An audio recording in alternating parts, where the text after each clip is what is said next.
니체는 다섯 번째 유행의 사람을 인생을 구석구석까지 맛보며 살아가는 사람이라고 표현했습니다.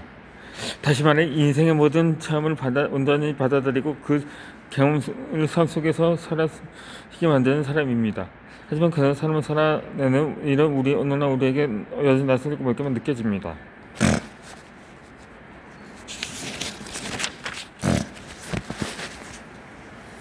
우리는 삶에 대해 그만큼 절실하지 못합니다. 혼자서 여행하려 하지 않으면서 늘 누군가에게 의지하거나 함께 하려고 합니다. 그래서 우리는 세상을 스스로의 시선을 바라보지 못합니다. 낯선 곳을 여행할 때조차도 자신의 눈이 아닌 타인의 기준에 의존하곤 합니다. 이처럼 타인의 시선과 기준에 기대어 살아가면서도 우리는 스스로 모든 선택을 자유롭게 하고 있다고 믿습니다. 마치 지금의 삶의 전적을 자기 취향에 따라 고르고 구성한 것처럼 여깁니다.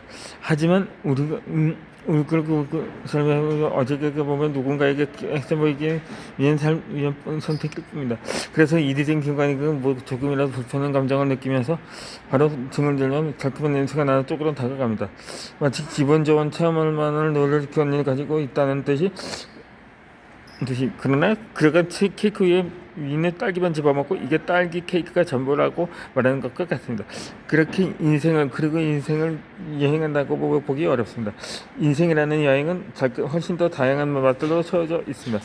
달콤한 도 있지만 씁쓸함도 있습니다. 그리고 그 모든 맛이 어우러질 때 비로소 우리는 인생이란 케이크를 온전히 맛봤다고 말할 수 있습니다.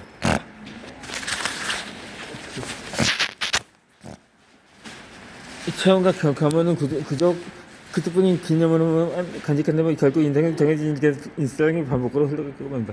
무엇을 하든 왜 그것을 삶에 녹여내고 자신들 활동이라는 말로 이 인생에서 책을 쓰는 최고의 여행입니다. 방랑자와 그 그림자라는 저서의 내용입니다.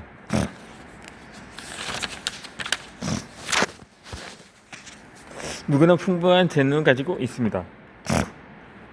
중독성도 없고 오히려 어렵고 귀찮은 부분이 더 크게 차지하는 일임에도 불구하고 다른 모든 일을 두고서라도 하고 싶다는 마음이 든다면 그리고 막상 시작하면 식사 시간이 져서 잊을만큼 깊이 몰입하게 된다면 그건 바로 그 일에 대한 재능이 있다는 명백한 증거입니다. 단 이야기에서 말하는 몰입은 반드시 즐거움만을 동반하지는 않습니다. 힘들고 고된 과정입니다. 자꾸만 파고들게 되는 끈이 예술가들이 그처럼 많은 작품을 끊임없이 창조해내는 것도 이 때문입니다. 미국의 소설가 셀린저처럼 외부와 단절된 삶을 택한 예술가들도 있습니다. 그들 마치 세상을 피해서 운전하는 것처럼 보이지만 실제로는 작품을 쓰지 않으면 마음이 불안한 만큼 강한 창작의 갈망에 사로잡혀 있습니다. 이런 사람들은 소위 말하면 워커홀릭과 비슷하지만 일에 의존하는 것도 아니고 스스로 일을 잃는 것도 아닙니다. 그저 그 일이 좋아서 그걸 해야만 나 자신으로서 존재할 수 있다는 감각을 느껴서일 뿐입니다. 또 다른 형태의 자는 전혀 다른 방식으로 드러납니다. 처음에는 의지도 흥미도 없었지만 단지 우연히 혹은 검성 필요에 의해 시작하는 일이 어느 순간 큰 몰입의 재생을 바뀌는 경우입니다.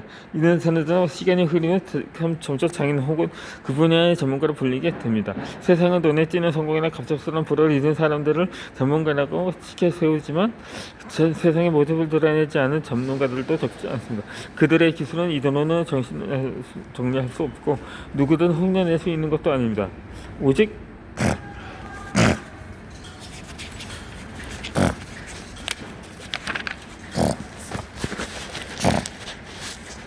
그 사람만의 감각이 있어야 가는 기술이기 때문입니다. 비록 출발점이나 형태는 다르지만 이 두 형 모두 자신만의 재능을 실현하고 있는 셈입니다. 재능이라는 것은 제트는 이 두 가지 형태로 나뉩니다. 그리고 누구든 이 중 하나의 방식으로 자신의 재능을 발휘하게 됩니다. 그 재능이 어떤 모습으로 나타날지는 오직 자신만이 알 수 있습니다. 타인이 평가할 수 있는 부분은 특히 자연적입니다. 경연대회 같은 것에서 평가하는 것은 대부분 눈에 보이는 결과물일 뿐이고 그조차도 대개는 흥행에 활용할 수 있는 요소에만 집중되어 있습니다. 결국 나의 재능은 내가 아는 것이지 타인이 판단할 수 있는 것이 아닙니다. 여기서 말하는 재능은 세간에서 흔히 말하는 재능과 본질적으로 다릅니다. 세상이 말하는 재능은 자칫하는 것처럼 혹은 특별한 혈통의 결과인 양 표현됩니다. 얘는 우리부터 이어져온 혈통이 우주의 연장상이며 일부 사람들의 기득과 위자고 자신만의 지위를 공고히 하기 위한 이기적인 생각에서 나온 것입니다.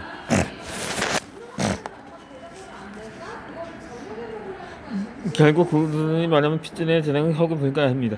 그마치 사실인 것처럼 말하고 세상 사람들을 믿으면 그들의 사업은 언제까지 선천들을까 말입니다. 그래서 사람이 이해 속에 드는 혈통이나 유전을 동일시합니다. 하지만 그런 생각을 말로 자기 재능은 가능성을 가진 가장 위험한 사고방식인 것을 알아야 합니다. 타고난 재능이 없다고 해서 실망할 필요는 없습니다. 재능이 없다고 생각하면 배우면 됩니다. 이 아침놀이라는 저서의 본문입니다.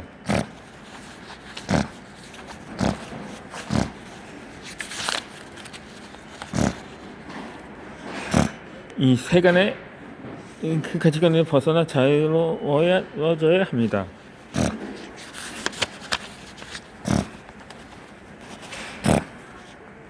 세상을 따를지 말지는 내가 결정합니다. 이 사람은 누구나 자신이 좋아하고 원하는 것의 가치를 더 높이 평가하는 경향이 있습니다. 반면에 자신이 싫어하거나 잘 알지 못하는 것, 손이 닿기 어려운 것의 가치는 무시하거나 낮게 봅니다. 그런데 좋아하는 것이나 갖고 싶은 것은 시간이 지나면서 계속 바뀝니다. 따라서 그에 따라 개인의 가치관도 바뀔 수 없습니다. 바뀔 수밖에 없습니다. 우리는 흔히 나의 가치관을 말하지만 그 가치관은 결국 고정된 것이 아닙니다. 마치 모래 위에 박아놓은 것처럼 쉽게 흔들립니다. 나 자신의 가치관을 이렇게 쉽게 요지치는데 세상에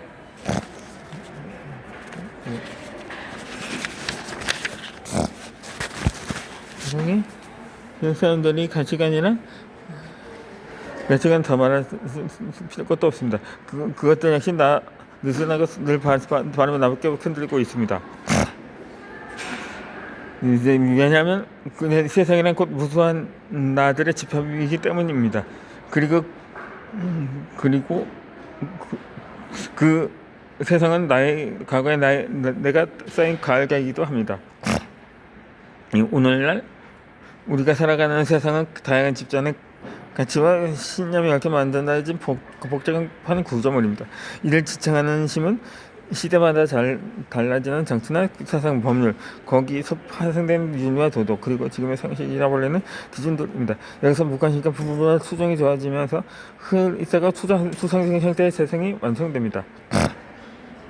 이렇게 형성된 세상을 미디어의 학사에 반복적으로 비치고 우리는 그것을 어느 순간부터 당연히 받아들이게 됩니다. 그러나 이 세상을 아무런 비판 없이 따르다 보면 자신도 모르게 대중 속에 묻혀버립니다. 개인의 생각과 목소리는 점점 심해지고 어느 순간 스스로 생각과 동일한 존재가 되어버립니다. 반대로 세상에 노골적으로 반발하면 무시당하거나 배척당할 뿐입니다. 그래서 우리에게 필요한 건 세상과 다르게 살아가기입니다. 겉으로는 세상의 모두 이런 것처럼 보이지만 속으로는 간섭이나 속내도 따르지 않는 사람, 특히 자신의 생활에서 부럽게 살아가는 태도가 중요합니다. 일본의 야쿠자들은 이 세상을 사바라가 부릅니다. 이는 신스크리트어의 사에서 유래된 말로 고통을 사고 살아가는 인의 세계를 뜻합니다. 그 고통은 주로 인간관계나 이해 득실, 사회적 곤란에서 비롯됩니다. 이런 현실은 오늘만의 문제가 아닙니다. 고대에도 마찬가지였습니다. 예수는 당시 세상에 부당한 고통을 직시하여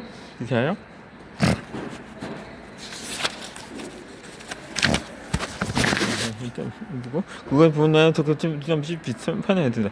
그는 이 세상 오래가지 않습니다. 곧 쇠퇴할 것이라고 이렇게 말하면 기존의 가치관의 붕괴를 권고했습니다.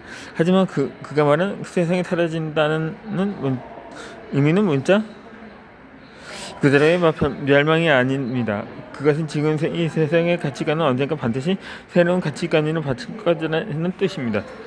그리고 그 변화를 이끄는 건 다름이 아니라 지금 이 시대에 살아가는 우리입니다. 개인의 사고와 태도, 삶의 방식이 모여서 다음 시대의 방향을 결정짓습니다. 결국 오늘은 살아가는 우리의 삶이 내일의 세상을 만듭니다.